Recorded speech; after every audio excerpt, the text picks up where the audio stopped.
Hei, salutare dragi prieteni, bine ați venit la primul travel vlog! Arși în Egipt, arși la buzunare sau arși pe piele, vom vedea imediat, dar până una alta nu uitați acolo să dați like, subscribe, join și comentariu. Așa că hai să vedem ce se întâmplă în Egipt. Ziua 1!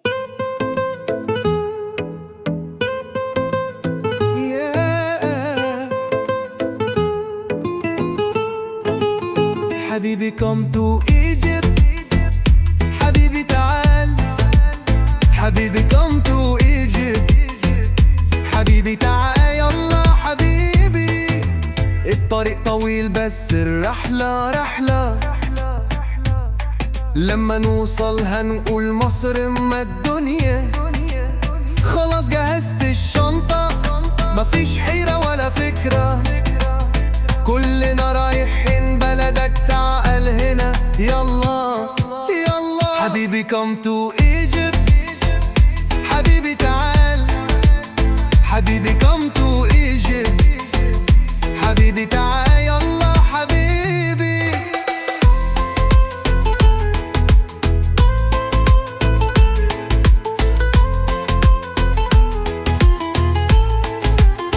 مستعد يلا Am ajuns în Hurghada, dragilor, am trecut de securitate. Mergem spre transferul nostru acum, dragilor, să vedem. Suntem în transfer acum, mergem spre resort să ne cazăm. Welcome to Hurghada. Wow, ne-am urcat în mașinuță, ne-am cazat, avem foarte multe de povestit. Mergem acum spre cazare să vedem camera. Stai aproape. Ei bun, am ajuns la cameră. După cum vedeți, avem aici un pat, avem un geam, încă un pat. Intrăm în baie, avem aici o oglindă, avem aici duș, avem WC-ul, avem ghiveta, dușul ăsta frumos, foarte frumos dușul ăsta. Avem aici dulap, avem un seif. Iar camera, avem televizor. Mergem spre balcon. Haide. Așa, asta e balconul, avem aici o priveliște, dar vedem mâine dimineață cum se vede. Avem, și o piscină aici, ce frumos. Suspendarea activității. Până la remediere. Avem aici o listă de prețuri din cameră, nu pare mult, dar să facem noi niște calcule mai târziu. Până una alta, hai să ne băgăm la somn. Ei, și cu bună dimineața, dragilor, asta este priveliștea noastră din cameră, avem aici o piscină, nu avem încă vedere la mare. Bun, haideți să mergem spre recepție, să facem niște clarificări de ce nu avem vedere la mare și așa mai departe. Revenim! Haideți să vă arăt un pic aici prin resort cum stă treaba. Avem aici o piscină, avem aici o păsărică. Ce face păsărica? Mănâncă.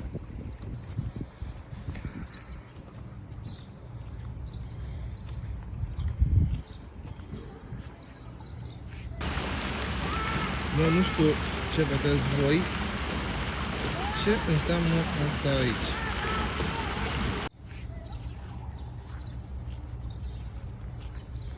Prima impresie e una bună din ce văd eu, doar că trebuie să lămurim niște chestii acolo la recepție cu camera noastră, de ce nu avem vedere spre mare și de ce suntem cazați în cealaltă parte a resortului, dar vedem imediat.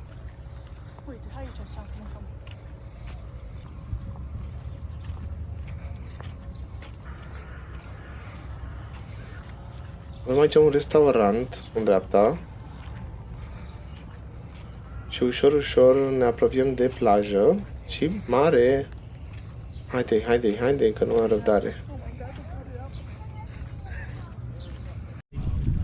Dacă tot am ajuns la plajă, am să ne întindem și noi un pic, să vedem și noi cu atmosfera, cum e apa. Am dat aici de o cămilă, domnul Comila, Oscar Ferrari, a la camel.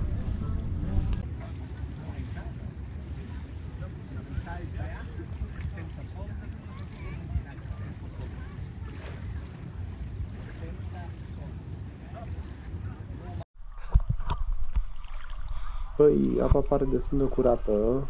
dar e foarte, foarte rece. Nu simțiți, eu simt pe pielea mea.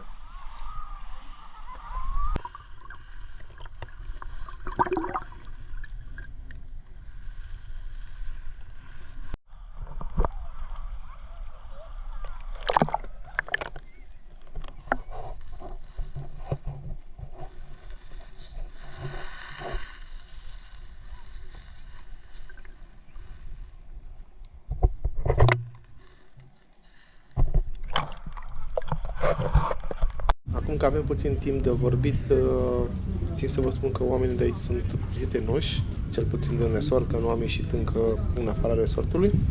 Aici la plajă atmosfera este călduroasă, apa un pic cam rece, am aici și o cămilă, cum spuneam mai devreme, dacă vreți să mergi cu cămila.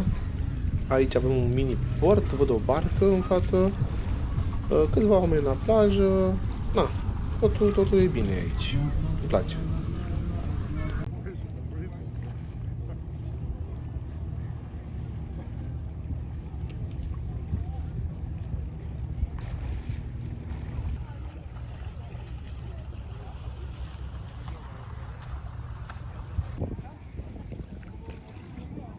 لابس بقلاص ما مفروض بقلاص انا ما بقلاص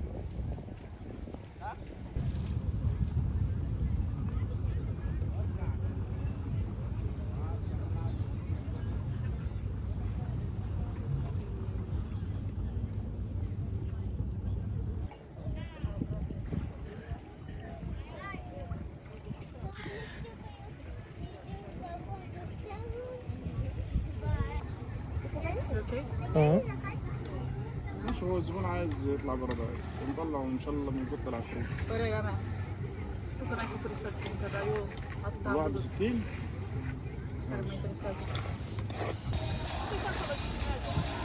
Da, imediat mă duc.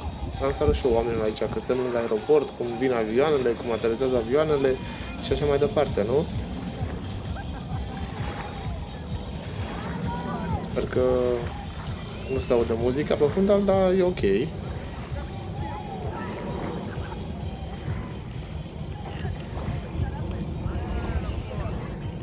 E acum și cu un zoom în afara, da?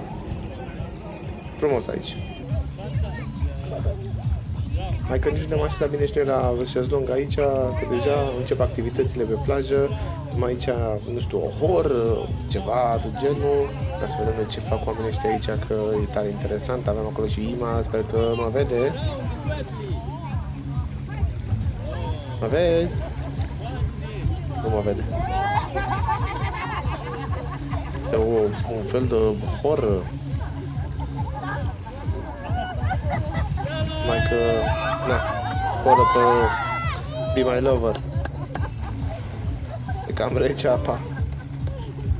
Hei!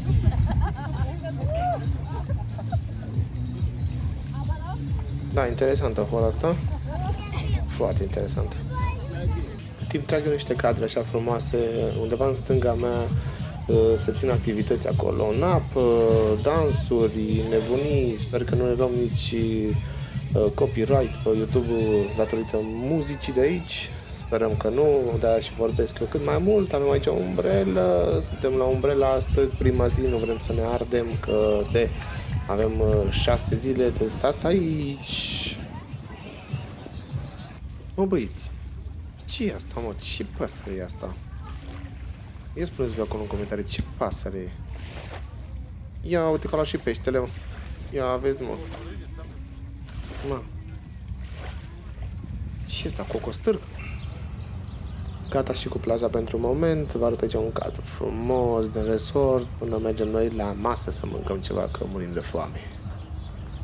Mi-am luat eu aici frumos, aici niște aripioare cu pui, sălățică. Am aici cu Ima, nu știu ce bălărie asta aici. E un alt cadru frumos acum, așa, cu plaja, marea, mâncărică, mâncăm aici, băgăm la burtică și după ne întoarcem la plajă și mai facem puțin de plajă. Sper să nu ne ardem astăzi. E, avem și o înghețată de la Ima, așa, da. Ei, nu am mai fost la plajă, am zis să rezolvăm o dată cu camera aia pentru că ni s-a promis o cameră cu vedere la mare.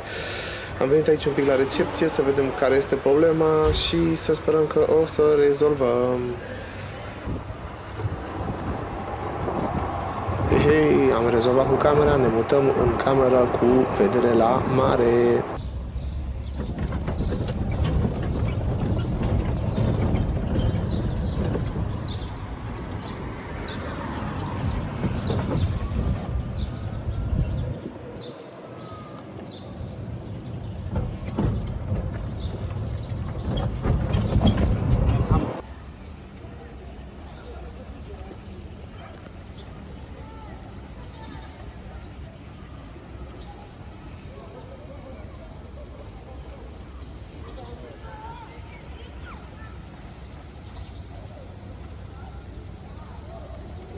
Acum că ați văzut imagini din aventura noastră de a ajunge în Egipt, aici în Hurghada, ziua 1, vă vom arăta un pic din camera noastră, adică a doua cameră, pentru că, cum v-am mai spus mai devreme, a trebuit să schimbăm camera și hai să dăm drumul.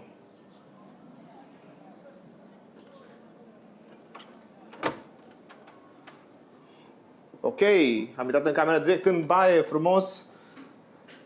Am aici toaleta perfectă, suspendată. Avem aici dușul, aici ghiuveta frumos, șampoanele, așa, mergem mai departe. Aici o oglindă frumoasă, avem aici dressing-ul cu un seif, cu un fân, să ne uscăm părul. Avem aici rafturile goale, trebuie să le umplem imediat până una alta. Să mergem mai departe, mergem în cameră unde avem patul aici. Mirror check. Avem aici pe 21,5 grade pentru că este foarte cald afară. Avem aici telefon din 1900 toamnă, când era tataia Flăcău. Avem aici un radio pe sistem, dacă ne supărăm dăm drumul la petrecere. Aici o mică canapea, să stăm frumos aici cu o cafeluță, așa. Avem aici televizorul, răftulețe, avem aici, să ne facem cafea, ceai și așa mai departe. Avem o lampă, avem încă un telefon în cazul în care vrem să vorbim de aici până acolo. Să comunicăm. Așa, avem aici balconul, avem aici și pe Ima, bună. O, Ima? Avem aici două scaune cu o măsuță, nu fumăm. Avem aici să ne uscăm dacă avem nevoie, uscătorul. Și acesta este view-ul din camera noastră. Acolo este marea, aici este iarba. Și undeva în dreapta, nu se vede, este piscina. Da? Acolo este unul din cele 6 restaurante. Da, Laguna. Da? Una din cele 6 restaurante pe care le avem aici la dispoziție. Da, ce să zic? Sper că vă place și vă bucurați alături de noi. Rămâneți aproape, că o să vorbim un pic despre aventura noastră de aici din Hurghada, adică de cum am ajuns până ne-am cazat și cum au decurs lucrurile în drumul nostru spre resort. Păi, hai să începem cu începutul. Ieri am ajuns la Manchester, undeva pe la 12 și am luat avionul, nicio problemă. Au fost 5 ore 45 de minute de zbor. A lot, chiar o grămadă.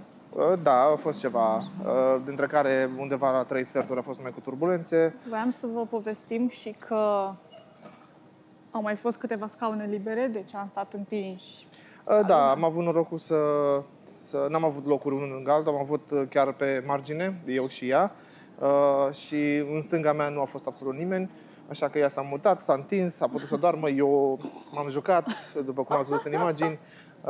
Am fost un pic plictisit, anxietatea la maxim, după 5 pastile de anxietate. Am ajuns aici, unde a fost super Ciudat. Super ciudat, pentru că... Mai avem deja făcut... Excuse me, 1 minute. Yes.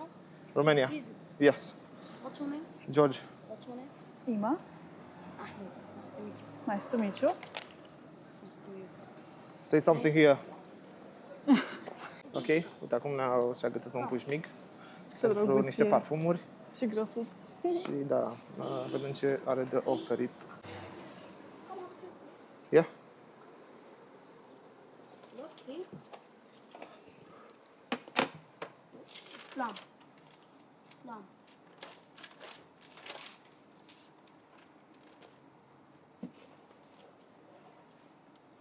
What is a clown? Clown. What's that? Look. Do you want the name? Clown. Just to say something. To write something. Okay. Okay. What is your name again? What's your name here? Ima. Ah, you want my No, name here? yeah. Okay. Așa că trebuie să Hello. scriem ceva. Nu știu ce înseamnă asta, o să facem research, poate ne spuneți voi acolo ce înseamnă asta. Interesant aici, par așa niște licori, dar sunt parfumuri. Miroase un pic ciudățel. Scriem aici în caietel. Look, my friend. Miroase bine. Miroase chiar Oh, bine. nice. Very nice. Chiar bine, nu? So, you are the owner here. You are the owner. Yeah, boss. It's your... So this is yours, yeah? Very nice, okay. Look, my friend. That's good. După cum ați văzut, ne-a și luat după stradă. Look, my friend.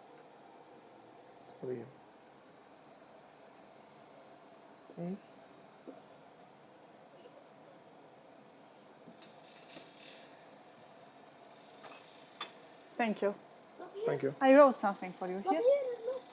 Yeah, you have loads, yeah? We have time, we have time. We just came today, Just so... excuse me 1 minute. Da. Stop here, drink it here. Drink. No, I'm No, not we are drinking. okay. We are not No, drinking. no Thank drinking. you. Thank you. That's fine. No, that's It's fine. okay. Thank you very much. Thank you. Why early? It's first day, we need to You see from where? Romania. Ce faci? Bine, Ce tu? faci? I have my uncle live in Brasov. Brasov. Really? Oh, okay. Yeah, you make a video Yes, Yeah. it's for my vlog. Say hi. in Facebook or Oh, YouTube. Instagram? YouTube. YouTube. YouTube, yeah. Oh, you have a good channel? Yes, How many 11,000. followers? 11,000. 11,000. Yeah. That's good. It's good. First time for you here? Yes. Yes, first time. We would like you help my younger brother just only to explain for our shop from your language. Yeah. In my book, you write something good about my shop, about my perfume. Yeah. I have here perfume. I like you take idea about my product because you coming to Hurghada to know about our traditional. Okay. That's why you coming here. Okay, Alright. okay. I like give me just 2-3 minutes from your time. I wrote already. but There is you wrote it about Yeah. what? About that the your shop. shop is amazing. I need you I give you information about my product. After that, you can write a true thing. This is better for you. You understand? Because Okay. some people from Romania not speak English good, and I wanted you explain for them what I have about my product. This is better for me. I like you write about my shop. You understand? Okay. You Okay. give me just 2-3 minutes. Yeah, okay. Let's write in Romanian now. Yeah. Why not? Yeah. So we wrote already in English somewhere. Let me write your name by Arabic first. It Ah, will okay. be interesting for you. And you know, Romania people is hospitality people. That's if I come in your home, you prepare for me something to drink. And it is first time you coming for my shop. I like you drink something from my Oriental tea. Brother, We are okay, thank you. No That's problem. fine. It's okay, no problem. Up to you. It is like a welcome. How many days you'll stay here? 7. What's your name, you said? Ima.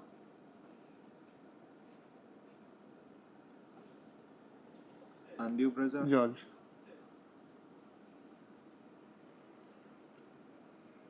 That's your name by Arabic. Okay. And this big heart. Emil, your name Emil, alright? This is our Ima. Ima. This is our queen name. We have the queen for Egypt like your name.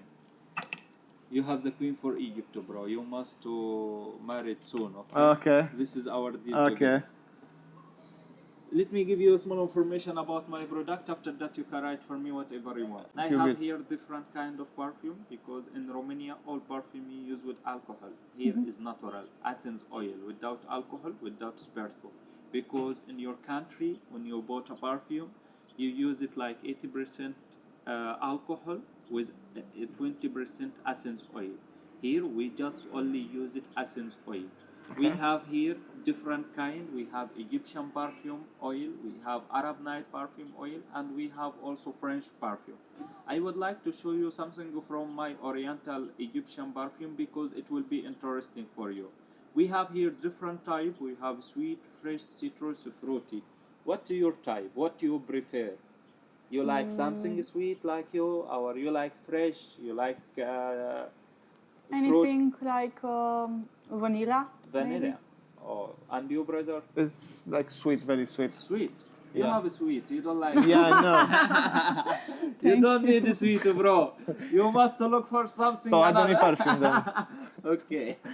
Let me show her first. الزباين قاعدة في المحل بتكلموا. First, ladies first. This Okay. one? That's one. His name Habibi. You know what doesn't mean Habibi in Arab? No. This meaning my love. My love. Special one. Very, very nice and sweet. Yeah. Let him smell it. And this is second one. His name Cleopatra. Cleopatra. Yeah, he's Okay. a queen like you. He's from your family. This one's nice. Um, Ioana. Yeah, this one is nice. And this is my last one for you.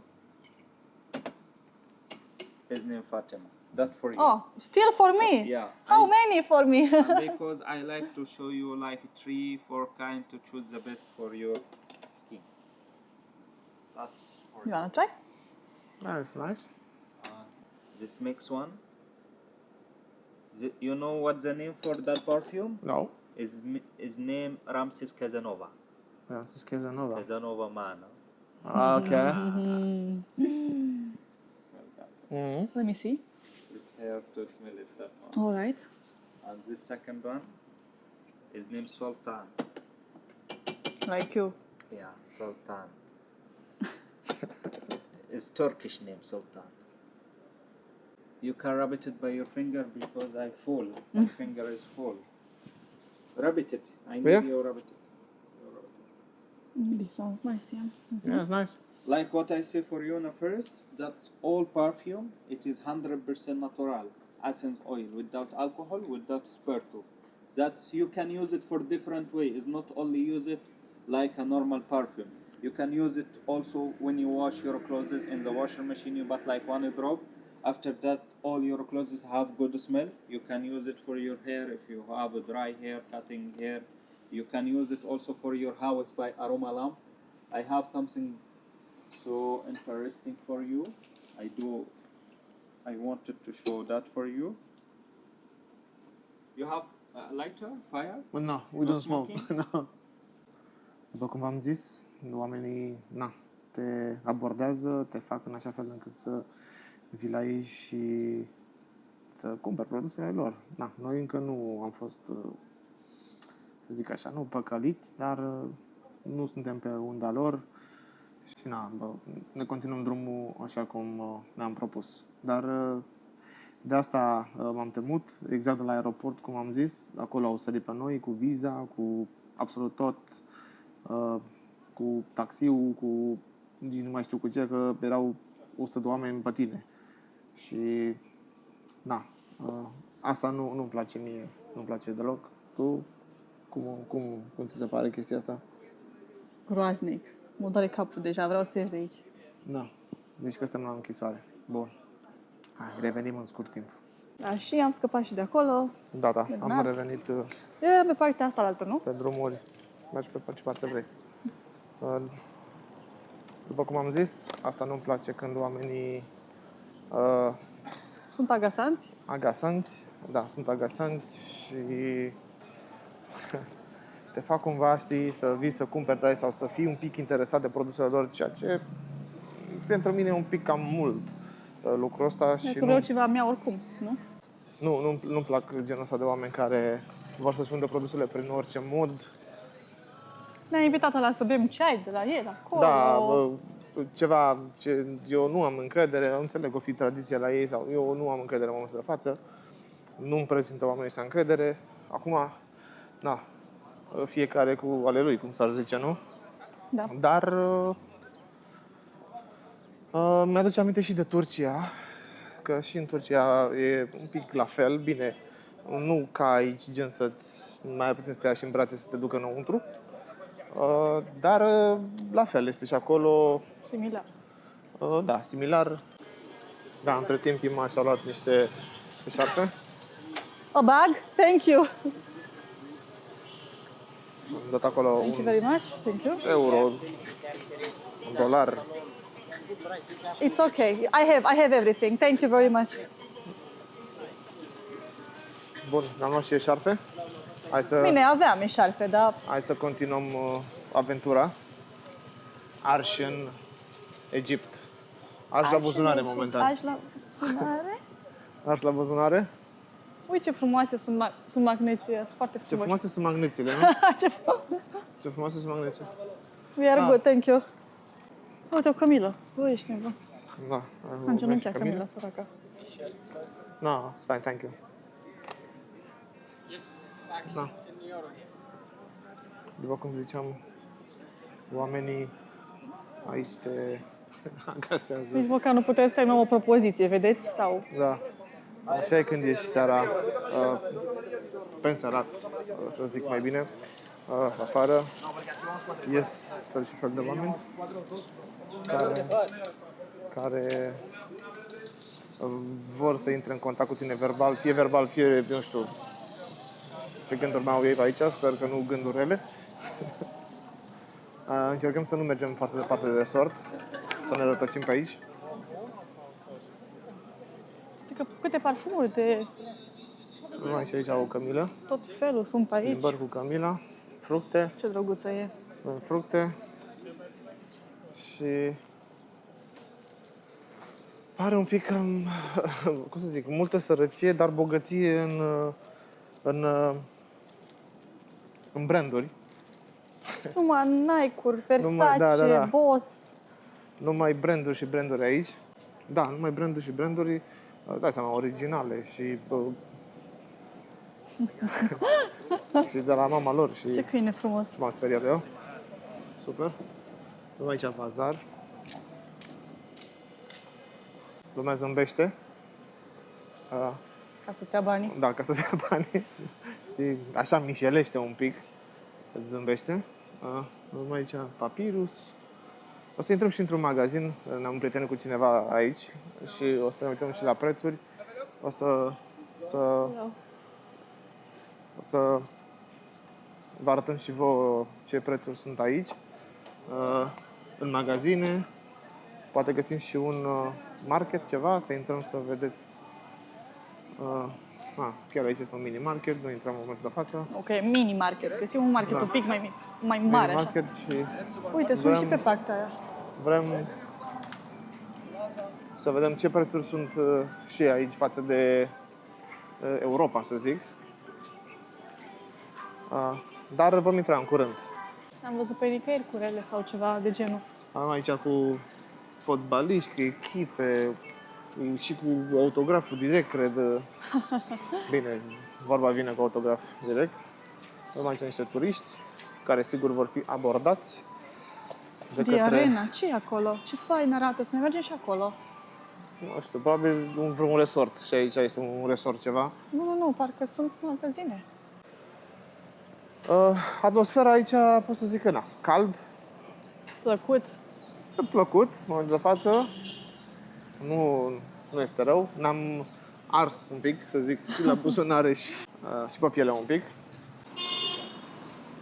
Oamenii claxonează, ca în România.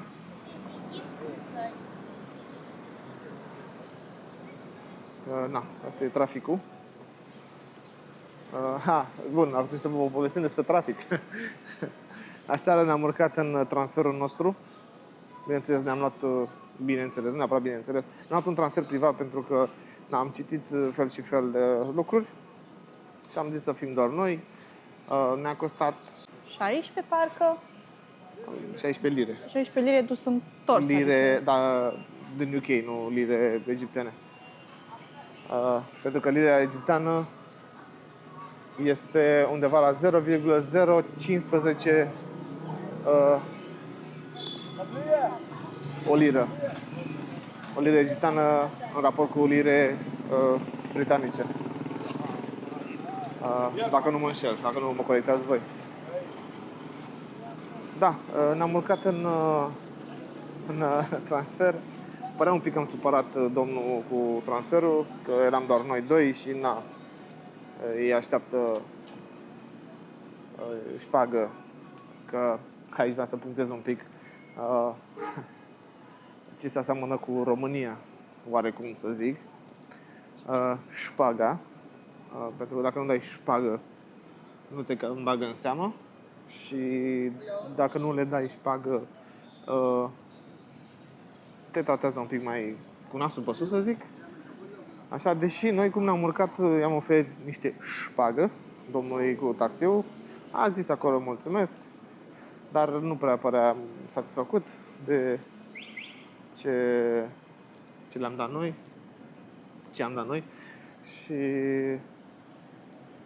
na, pe drum părea totul haotic. Nu erau oamenii cu farurile aprinse. Mergeau haotic, se băgau în fața ta, adică Depășeau. nu pare să fie vreo regulă de circulație aici. Poate mă înșel, dar nu am văzut în momentul de față, nici la treceri de pietoni le văd, nu se acordă, alții merg pe contrasens, n-au nicio treabă. Și da, încet aici văd că se adună lumea pe faleza asta sau ce este aici. Pentru, nu știu, a face ceva, nu știu, sărbătorii. Sau, de ce nu, a face un ban. Bănuț. Bănuț cinstit, după cum s-ar zice, deși nu știu cât de cinstit este. Pentru că tot ce vedeți aici este fake. Totul este branduit. Nu auzi decât brandurile mari. Hai că avem noi branduri mari, hai că avem noi asta, avem noi asta. Și când te duci, scrie Made in China. Scrie mare pe produs. Avem aici în fața noastră Camila pe care noi am văzut astăzi pe plajă, cu ochelarii Ce drăguță este! pe cap. Domnul se odihnește. Aici. Este Vă aici. dați seama de la ce oră e omul ăsta în picioare? Deci, Da, dă seama că de dimineață este în picioare și... Alright. No, You're don't good. need. No. YouTuber? Yeah, I'm YouTuber. What's your name in George Voldy. Say hi to my followers. Hi. If someone wants to come here, Figaro Beauty. Yeah, sugar So with salad. cheap price, yeah? Cheap price. Super Okay. price. Okay, good. Thank you. Have a nice day. You too. thank you too. Poate Da. fac și o codiță aici. După cum ziceam, a fost o treabă. Băiatul Mi-a dat un follow. ne-a dat un follow acolo pe YouTube. Sper că o să faceți și voi asta. Dați acolo un follow, un join, un like, un comentariu, că mă ajută foarte mult. Da, sunt și oameni cum se cade, nu zic acum că toți sunt răi și cumva încearcă să-și vândă produsele, dar sunt unii care pur și simplu parcă nu scap de ei, știi, sunt lipitori. Chiar astăzi, pentru că în prima zi am mers prin resort, am mers la plajă, la resort acolo la noi, am petrecut timp acolo, au venit câțiva oameni la noi să ne întrebe de fel și fel de excursii, aventuri, masaje, fel și fel de chestii. Cumva am făcut un pic rău pentru că nu ne-am luat, trebuie să-ți iei un semn aici de Do Not Disturb, să se pui pe masă și nu vin la tine, practic. Acum nu știu, nu am încercat, nu ne-am luat semnul, dar o să încercăm și asta să vedem dacă se va mai întâmpla sau nu. Dar ce vreau să punctez este faptul că unul dintre acei distinși domni, să zic așa, un domn cu masaj, a venit la noi, nu am vrut să acceptăm vreun serviciu de masaj sau Oferta. domnul Da. era un pic cam, să zic, agasant, prea agasant, pentru că părea ca și cum, nu, că trebuie să luați, că nu, că vă las, a venit cu un pliant care scria că 80 de euro costă un masaj turcesc, dacă nu mă înșel, Da, da. unde mi se pare Aberant. 80 de... Tomorrow! Yeah! Oh my god. Voiam să mai precisez ceva. Văd că sunt câțiva oameni care abia acum își scot produsele, adică... Acum deschid cumva pe timpul zilei. Nu țin deschis. Câteva chiar am văzut, doar câteva. Acum deja au început să deschide. Probabil ies oamenii la plimbare pe faleză, pe ce este asta aici. Cumva, na, își fac vânzarea.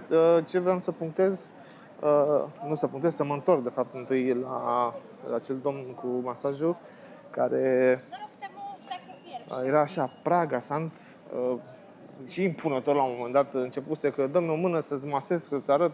Nu vreau, ți-am spus că nu vreau. Nu. Și ne-a făcut nouă reducere, că de la 80 de euro pentru noi, știți foarte bine cum stau lucrurile cu asta pentru voi. Nu există pentru voi. De fapt, ăla e prețul. Sau încă are un hadaos acolo, de 40 de euro, dacă nu mă înșel. 45 de euro. A zis 40 ultima oară, Da, dar chiar și așa. Și că pe 2 zile, că ar fi bine pe 2 zile să ne luăm. Am spus că nu vrem, că mă întorc în 30 de minute, dacă vă răzgândiți sau să-mi spuneți dacă vreți. Și tot așa, adică am petrecut undeva la 15 minute să explicăm omului că nu vrem niciun masaj și nu ne dorim lucrul ăsta, să ne lase în pace, știi? N-am spus chestia asta directă, deși era următorul pas să spunem lucrul ăsta. Dar ne-a lăsat, a plecat și când am fost să mâncăm mai târziu, ne-am întâlnit cu el pe acolo, prin resort și ne-a spus iar dacă ne-am răzgândit sau asta. Adică mi se pare deja un pic exagerat.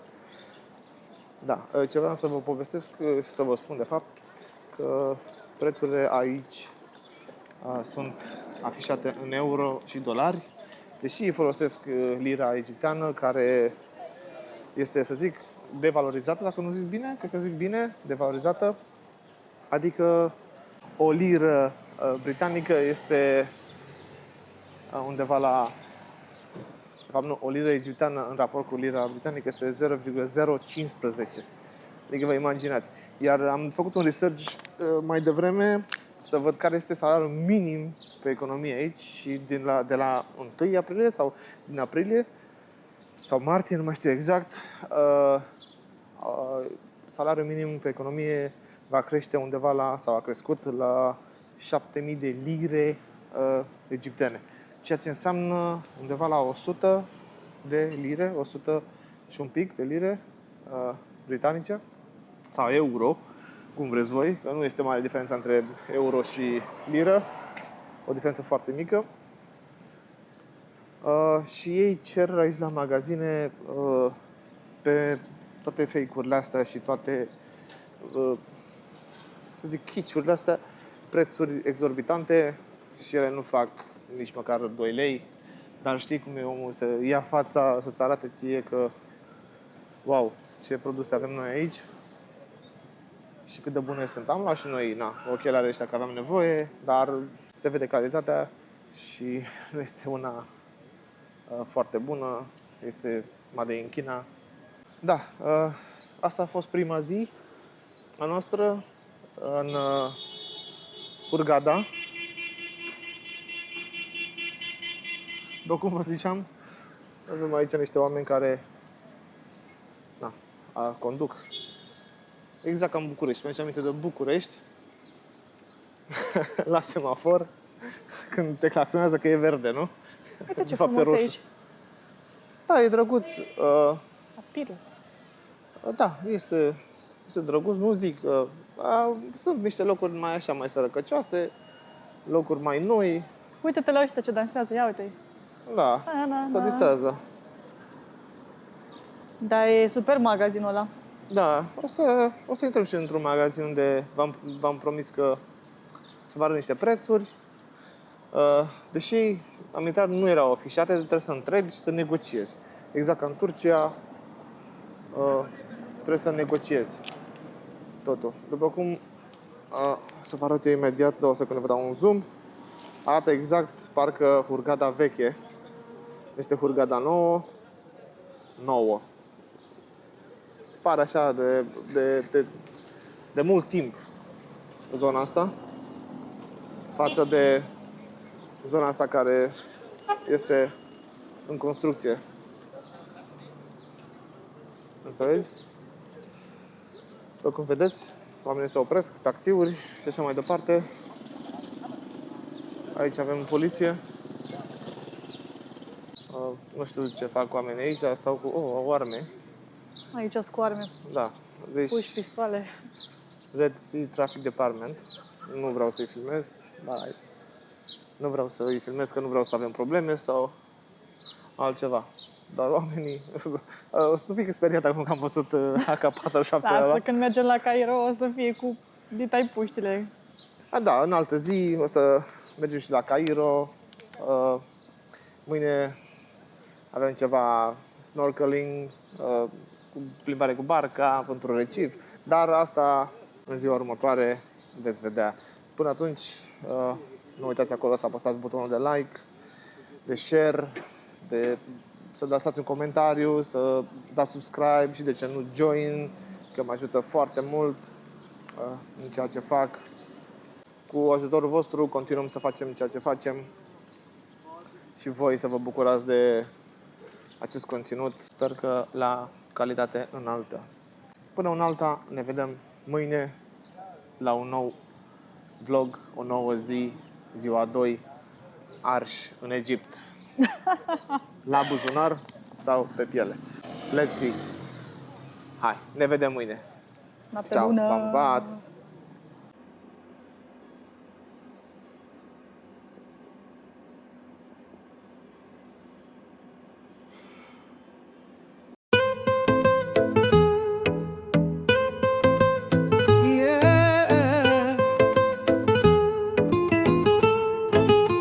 حبيبي come to